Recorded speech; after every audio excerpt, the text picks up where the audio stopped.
Damien series premiere, The Beast Rises. Now, as the first episode in a new series, I don't know if A&E is going to continue this trend of, taking old horror movies and making shows out of them.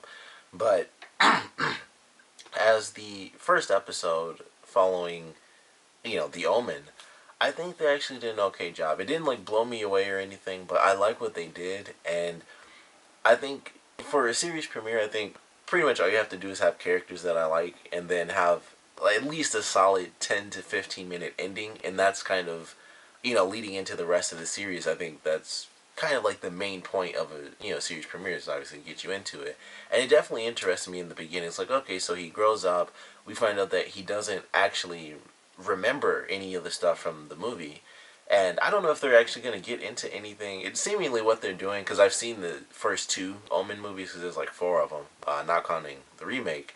But in the second Omen movie, he's actually, kind of where he is in the series. He's not an adult in that. In the second movie, he's actually like probably 13 or something.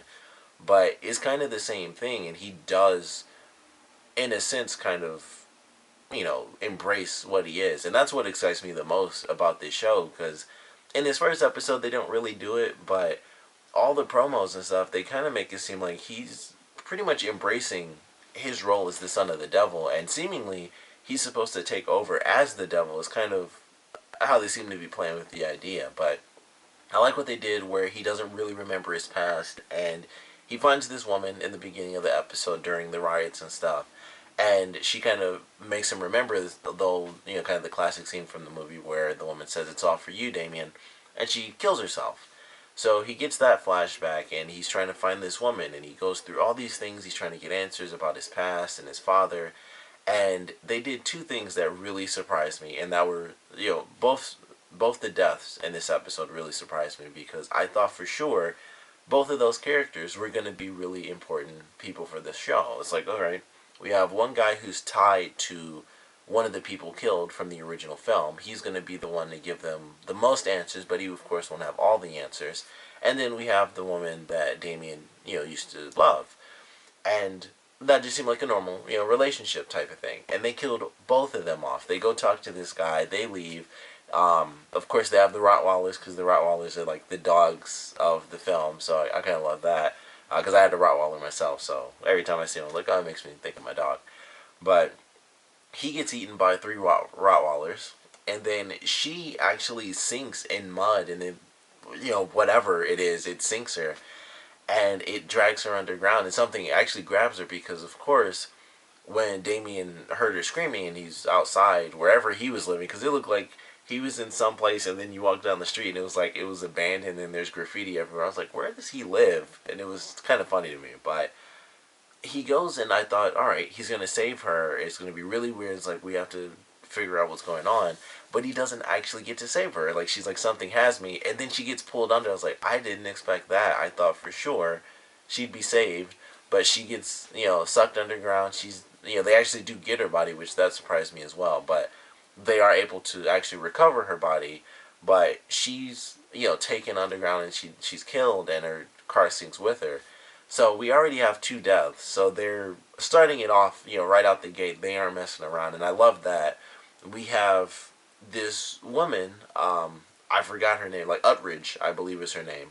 So she kind of introduces herself. I don't know if she's actually the woman, the older woman that shows up at the beginning and end, because she mentions, my job is to kind of be there all along without having been seen.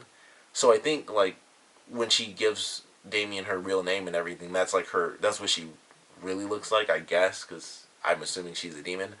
But her disguise and, her being in the background and watching him grow up was, the role of this older woman. And of course, he never noticed her until this happened. So that could be the case. It could have just been a random thing where maybe that was that woman's role as well, but it was slightly different, and that was meant to kickstart everything to make him remember.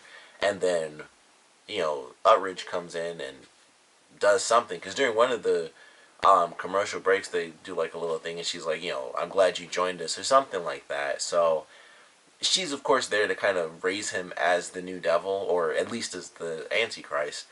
So she's obviously, it's hard to classify anyone as a villain because it's not like we really have a hero because it's the son of the devil. So it's kind of just like, well, she's just one of the characters really because I don't think there's going to be anyone that can really go up against him unless they kind of carry that out in another season if the show gets a second season. But I think they had a good final like 15-20 minutes where they killed two characters off, which really surprised me. And then the very end, which I really loved, Damien remembers what happened from the first movie where his father tried to kill him. So he finally gets that memory because for him it was just like, oh, my dad and mom died. But he didn't remember that his father died trying to kill him. So he gets that, he finds the old woman, and of course she rips that chunk of hair out of him, and he sees it at the end, and it's the 666 mark that he has from, when he was born.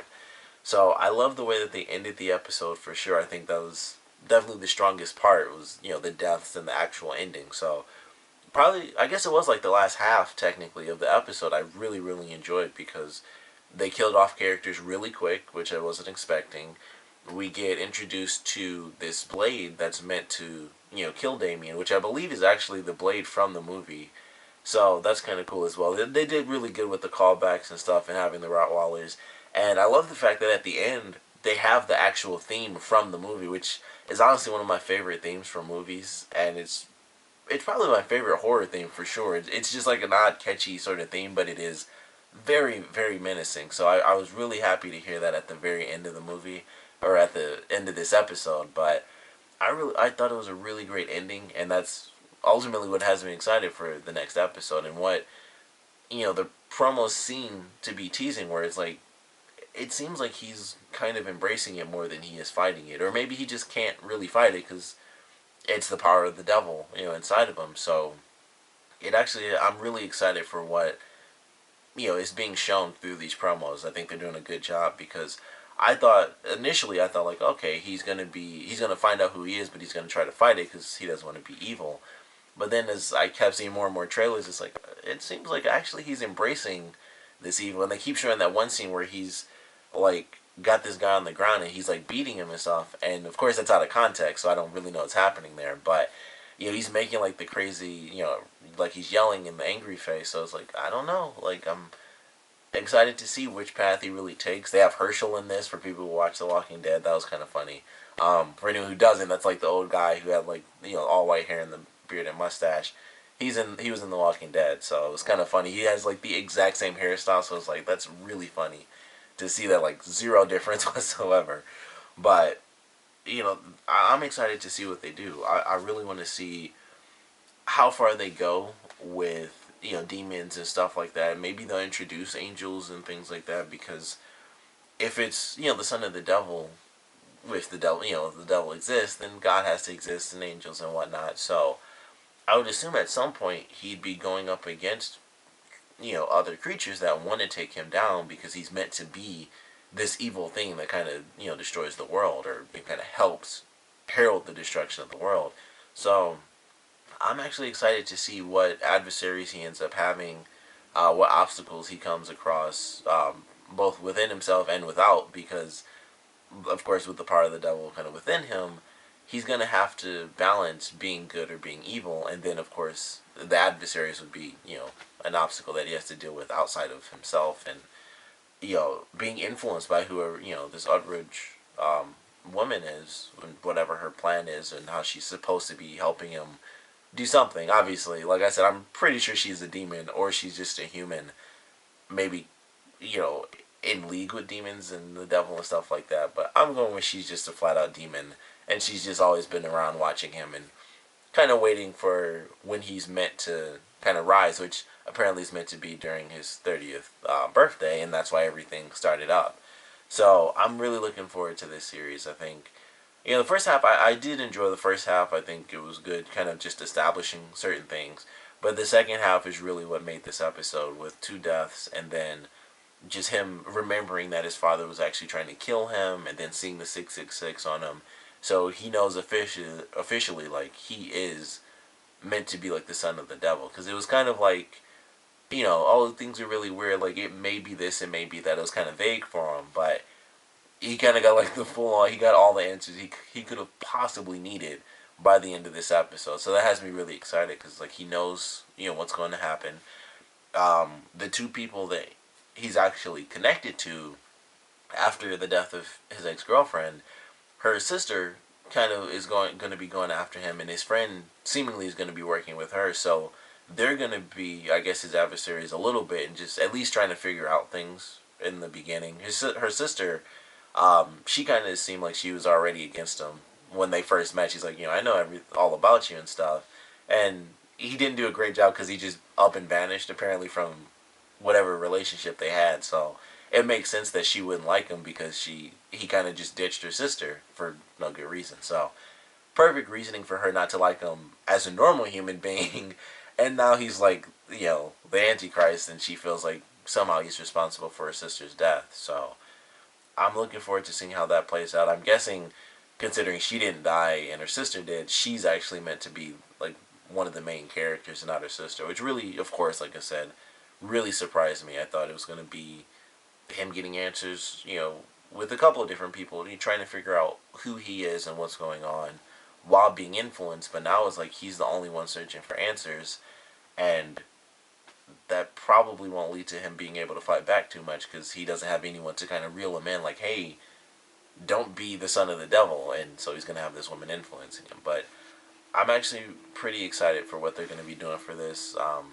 I want to see a lot of the dark side of this show. I don't want him to be like, oh, I can fight off the evil all the time. I want to see him lose a lot because with it being, the Omen, like in the movies, he was evil. So with him going with sort of this memory loss type of deal, and him, I guess, being at full strength or whatever, and so like the demons are kind of coming at him again to kind of make him more powerful. I want to see him not be able to control that. I want to see him embrace this darkness, at least every once in a while, where he's constantly fighting back and forth, because I think that would make for a more entertaining show than, oh, he's just fighting it off all the time because he doesn't want to be a bad guy. He shouldn't have control all the time because it's too much power, and power that he didn't even know was within him. So that's what I want to see. But I think they did a great job with this episode, especially the endings and stuff. Like I said, it didn't like blow me away, but they did do some. They definitely did good enough. I mean, they did some good enough surprises with the deaths, and the way they ended it, I think, was definitely well done. So, and it's not like it blew me away, but it definitely did what it was supposed to do with those deaths, and him, kind of getting the answers all in the first episode, which I actually enjoyed because I thought for sure it would stay kind of vague for him, where he didn't really know what was happening. I saw that in the promo where he did see the numbers on himself.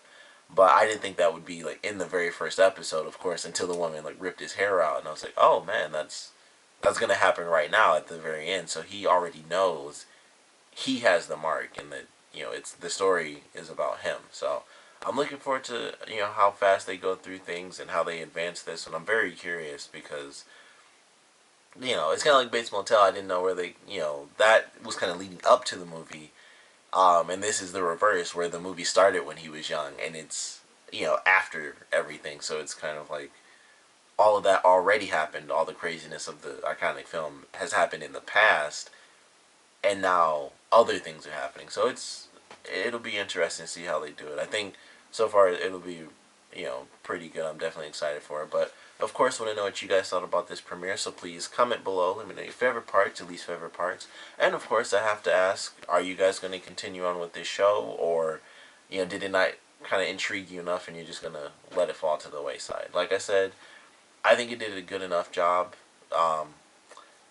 So I'm definitely interested. I think the promos have me more interested than the actual episode did, because it seems like he's going to be embracing the darkness, which they, of course, couldn't do all of that in the very first episode. I guess they could have if he just, got all his power in the beginning, but that would also kind of jump a lot of stuff. Like, it wouldn't make sense if it was like he didn't even know his past, and then halfway through the episode, he's already killing a bunch of people. So that would be a weird leap if they did it that way. So I completely understand why it doesn't start with him just instantly embracing his powers and, like, he's killing people off or making people kill themselves. So I didn't expect any of that, because that would have been, I feel like that would have been way too much just in the beginning. But I think they did a good enough job. Nice little twist with deaths really early on for characters. I was like, oh, they're going to be helping him out both dead. So now he's on his own already. So I'm excited for that. But like I said, definitely want to know if you guys are going to continue on with this series, or